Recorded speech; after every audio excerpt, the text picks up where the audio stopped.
କିଛି ସମ୍ପର୍କ ଭାଙ୍ଗିଯିବା ପଛରେ ବହୁତ ଶିକ୍ଷା ଥାଏ, ଯାହାଫଳରେ ତୁମେ ଭବିଷ୍ୟତରେ ପ୍ରକୃତ ସମ୍ପର୍କକୁ ଚିହ୍ନିପାରିବ। ଆଶିଷର କାହାଣୀ।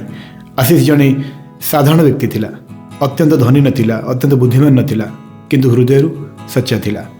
ତାର ସବୁଠାରୁ ବଡ଼ ଦୁର୍ବଳତା ଥିଲା ଯେ ସେ ସବୁ ସମ୍ପର୍କକୁ ହୃଦୟର ସହିତ ଆଦର କରୁଥିଲା, ବିଚାର ନ କରି ଯେ ଅନ୍ୟ ବ୍ୟକ୍ତି ସମାନ ଭାବରେ ଆନ୍ତରିକତା ଥିଲା କି ନାହିଁ। ମାୟା ହଠାତ୍ ତାର ଜୀବନରେ ପ୍ରବେଶ କରିଥିଲା। ଗୋଟେ କଫି ସପ୍ରେ ଏମିତି ଦେଖା ହେଇଥିଲା ଏବଂ ତାପରେ ଲମ୍ବା କଥାବାର୍ତ୍ତା, ରାତିର ଫୋନ୍ ଏବଂ ଏମିତି ଅନୁଭବ କଲା କି କେହି ଜଣେ ତା ପାଇଁ ଅଛି ଯିଏକି ତାକୁ ବୁଝୁଛି। ମାୟା ସବୁ କିଛିରେ କହୁଥିଲା କି ଆଶିଷ ତମେ ସବୁଠୁ ଅଲଗା, ଅନ୍ୟମାନେ ସ୍ୱାର୍ଥପର। ଆଶିଷ ଏହି ଗୋଟିଏ କଥାକୁ ସମ୍ପୂର୍ଣ୍ଣ ବିଶ୍ୱାସ କରୁଥିଲା। ସେ ଧୀରେ ଧୀରେ ତା ବନ୍ଧୁମାନଙ୍କଠୁ ଦୂରେଇ ଗଲା, ତାଙ୍କ ପରିବାର ସହିତ କମ୍ ସମୟ ବିତାଇଲା ଏବଂ ତା ଦୁନିଆକୁ ମାୟା ଭିତରେ କେବଳ ସୀମିତ ରଖିଲା।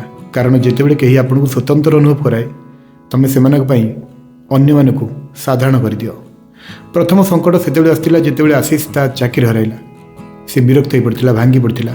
ସେ ମାୟାକୁ କହିଲା, ଏହା ଏକ କଷ୍ଟକର ସମୟ, ମୁଁ କେମିତି ବିତେଇବି? ମାୟା କହିଲା, ହଁ ଦେଖିବା। ସେଇ ଦେଖିବା ହିଁ ସେମାନଙ୍କ ସମ୍ପର୍କରେ ଫାଟ ସୃଷ୍ଟି କରିଥିଲା। ଯେଉଁଠି ମାୟା ପ୍ରତ୍ୟେକ ଫୋନ୍ର ଉତ୍ତର ଦେଉଥିଲା, ସେ ଏବେ ବ୍ୟସ୍ତ ହେବା ଆରମ୍ଭ କରିଥିଲା। ଯେଉଁଠି ସେ ଏକାଠି ବସି ଭବିଷ୍ୟତ ବିଷୟରେ କଥା ହେଉଥିଲେ, ଏବେ ସେ ବର୍ତ୍ତମାନରୁ ଦୌଡ଼ିବାକୁ ଆରମ୍ଭ କରିଥିଲା। ଆଶିଷ ନିଜକୁ ବୁଝେଇଲା, ହୁଏତ ସେ ବି ପ୍ରେସରରେ ଥିବ, କିନ୍ତୁ ସତ ଥିଲା କିଛି ଲୋକ ତମ ସହିତ ନୁହେଁ ବରଂ ତମର ପରିସ୍ଥିତି ସହିତ ସମ୍ପର୍କ ସ୍ଥାପନ କରନ୍ତି। ଗୋଟେ ଦିନ ଆଶିଷ ମାୟାକୁ ଅନ୍ୟ କାହା ସହିତ ହସୁଥିବାର ଦେଖିଲା। ସେହି ହସ ଆର ପାଇଁ ନୂଆ ନଥିଲା, କିନ୍ତୁ ଏହି ହସ ବର୍ତ୍ତମାନ ଆଉ କାହା ପାଇଁ ଥିଲା। ଆଶିଷ ପଚାରିଲା, ମୁଁ କ'ଣ ଭୁଲ କରିଥିଲି? ମାୟା ତା ଆଖିରେ ଆଖି ମିଶାଇ ଗଲା, ତମେ ବହୁତ ଭଲ, କିନ୍ତୁ ମୋ ଜୀବନରେ ଆଉ ତମର କୌଣସି ସ୍ଥାନ ନାହିଁ। କୌଣସି ଝଗଡ଼ା ନାହିଁ, କୌଣସି ବ୍ୟାଖ୍ୟା ନାହିଁ, କୌଣସି ଅନୁତାପ ନାହିଁ, କେବଳ ଏକ ସମ୍ପର୍କ ଯେପରି କେବେ ଅସ୍ତିତ୍ୱରେ ଥିଲା ଏମିତି ମନେ ହେଉନଥିଲା।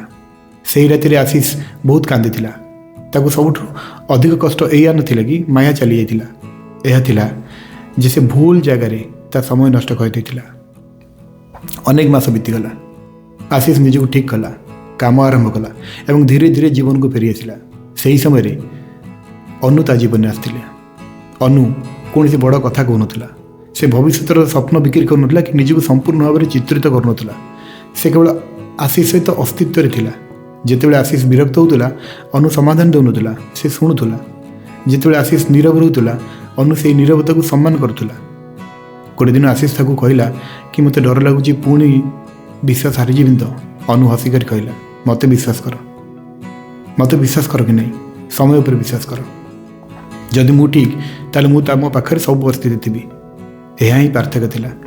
ମାୟା ନିଜ ପାଇଁ ଆଶିଷକୁ ବଦଳାଇ ଦେଲା, ଆଉ ଅନୁ ଆଶିଷକୁ ନିଜ ଭଳି ହେବାକୁ ଦେଲା।